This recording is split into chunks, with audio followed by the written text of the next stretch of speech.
You mentioned this as we were talking about step one, but now step two in this is data ingestion or focusing on data ingestion and hygiene.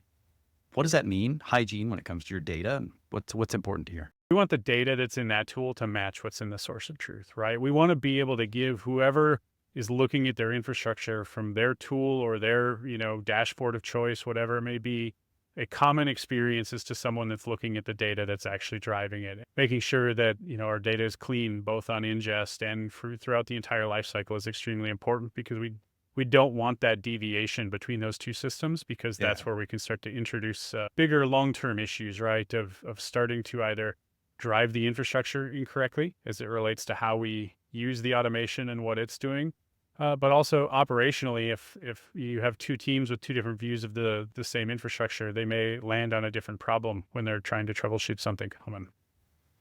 And so ideally, these things you're kind of, when you talk about hygiene, you're setting up the ability for these also to do this in real time so that they're always synced, because that's really, you don't want to just say the rule is they have to be updated. So make sure you've successfully copied and pasted this every time you've made a change.